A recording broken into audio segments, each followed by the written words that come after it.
ইলিশ পোলাও সবার পছন্দের একটি খাবার। আর এখন যেহেতু ইলিশের সিজন, ইলিশ পোলাও ছাড়া তো চলবেই না। হ্যালো এভরিওয়ান, আসসালামু আলাইকুম। সাবিয়াস রেসিপিতে আপনাদের স্বাগত। আজকে আমি ইলিশ পোলাও তৈরি করব একদম সহজ রেসিপিতে, ঘরোয়া মশলায়। চলুন তাহলে রেসিপিটি দেখে নিই। ইলিশ পোলাওর জন্য আমি এখানে ইলিশ মাছ নিয়েছি 5 পিস। মাছটা আমি খুব ভালোভাবে পরিষ্কার করে ধুয়ে নিয়েছি। এখন আমি একটা মশলার মিক্সড তৈরি করব। এই জন্য আমি এখানে পেঁয়াজ বাটা দিব 3 টেবিল চামচ, আদা বাটা রসুন বাটা দিয়েছি 1 চা চামচ করে, 1 চা চামচ একটু ভরে ভরে দিয়েছি। টক দই দিয়েছি 2 টেবিল চামচ, মরিচের গুঁড়া দিয়ে দিলাম 1 টেবিল চামচের মতো হবে। তারপর জিরার গুঁড়া, ধনিয়ার গুঁড়া এখানে আমি হাফ চা চামচের মতো করে দিয়েছি। আর গরম মশলা দিয়েছি হাফ চা চামচ, আর স্বাদ মতো লবণ দিয়েছি। এখন সব মশলাগুলি খুব ভালোভাবে মেখে নিব। ইলিশ মাছে কিন্তু কম মশলা দিলেই খেতে ভালো লাগে, বেশি মশলা হয়ে গেলে মাছের গন্ধটা কিন্তু থাকে না। মশলাটা মিক্সড করা হয়ে গেলে তারপরে আমি ইলিশ মাছগুলি দিয়ে দিব। এখন মশলার সাথে মাছটা খুব ভালোভাবে মেখে নিব। খুব সুন্দর করে হাত দিয়ে মেখে নিতে হবে, যেন মাছটার গায়ে খুব ভালোভাবে মশলাটা লেগে যায়। এখন আমি মাছটা আধা ঘন্টার জন্য ম্যারিনেট করে রেখে দিব। এদিকে আমি পোলাওর চাল নিয়েছি 2 কাপ, ভরে ভরে 2 কাপ চাল নিয়েছি আমি এখানে। চালটা আমি ধুয়ে নিব, খুব ভালোভাবে ধুয়ে এটা পানি ঝরিয়ে নিব। চালটা আধা ঘন্টা আগে ধুয়ে রাখলে পোলাওটা কিন্তু খুব ঝরঝরে হবে। তারপর আমি এখানে রান্নায় চলে আসলাম। আমি একটি প্যানে তেল দিয়ে দিয়েছি 3 টেবিল চামচের মতো। তারপর পেঁয়াজ কুচি দিয়েছি। এখানে আমি হাফ কাপের মতো পেঁয়াজ কুচি দিয়েছি। পেঁয়াজটা হালকা ভেজে নিব। হালকা ভেজে নেওয়া হয়ে গেলে তারপর যে ম্যারিনেট করা মাছগুলি দিয়ে দিব। মাছগুলি আমি মশলা সহ পুরোটা দিয়ে দিব। এখন মাছটা আমার উল্টে পাল্টে ভালোভাবে কষিয়ে নিব। যেহেতু মাছটা একটু নরম হয়, এজন্য এটা খুব আলতো হাতে আমরা এটা উল্টে পাল্টে কষিয়ে নিব।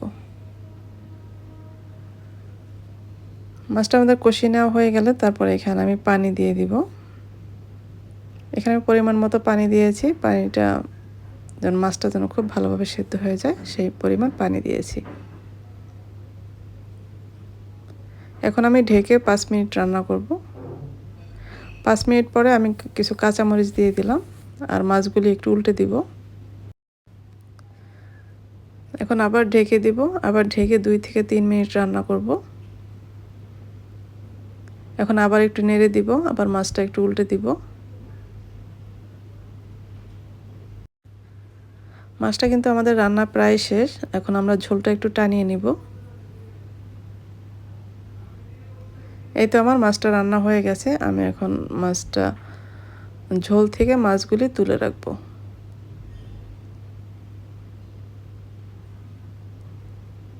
এখন আমি পোলাও রান্নায় চলে যাব। পোলাও রান্নার জন্য আমি প্রথমে বেরেস্তা করে নেব পেঁয়াজের বেরেস্তা করে পেঁয়াজটা তুলে রাখবো। তারপর একই তেলে আমি কিছু পেঁয়াজ দিয়ে দিব আবার। আর এখানে আস্ত কিছু গরম মশলা দিব। আমি এখানে তেজপাতা দিলাম 2টা, আর দারুচিনি দিয়েছি বড় 1 টুকরা, আর 3-4টার মতো লং দিয়েছি, আর 4টার মতো এলাচ দিয়েছি। এখন পেঁয়াজ আর মশলাটা একটু ভেজে নিব।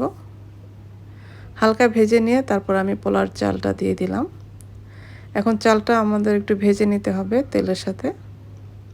তারপর এখানে আদা রসুন বাটা দিয়েছি আমি 1 চা চামচ করে। এখন চালটা একটু ভালোভাবে ভেজে নিব। চালটা একটু ভেজে নেওয়া হয়ে গেলে তারপর যে মাছের মশলাটা ছিল, মশলাটা দিয়ে দিলাম।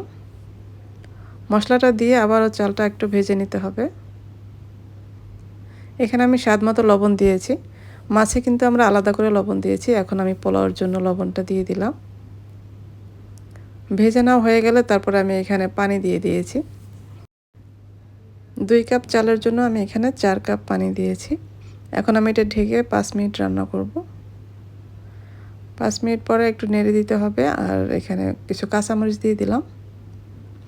এখন আমি এটা ঢেকে আরও 10 মিনিট কম আঁচে রান্না করব। 10 মিনিট পরে পোলাওটা কিন্তু আমাদের প্রায় হয়ে গেছে। এখন আমি মাছগুলি দিয়ে দিব উপর দিয়ে। মাছগুলো উপর দিয়ে সুন্দরভাবে এভাবে বিছিয়ে দিব।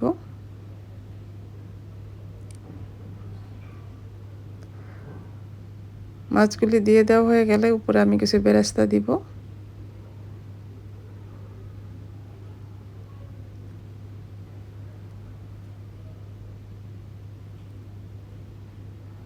তারপর এটা আমি ঢেকে 10 মিনিট দমে রাখবো।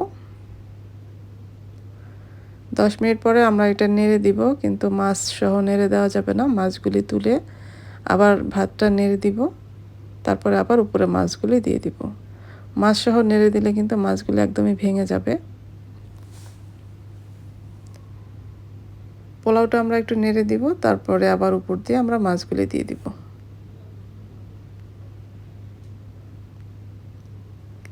আমি উপরে আরও কিছু বেরেস্তা দিয়ে দিলাম, তারপরে মাছগুলি এইভাবে আবার দিয়ে দিব। মাছগুলি দিয়ে আবার আমি 10 মিনিটের মতো দমে রেখে দিব।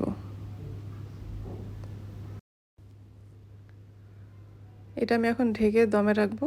10 মিনিট পরে ফিরে আসছি।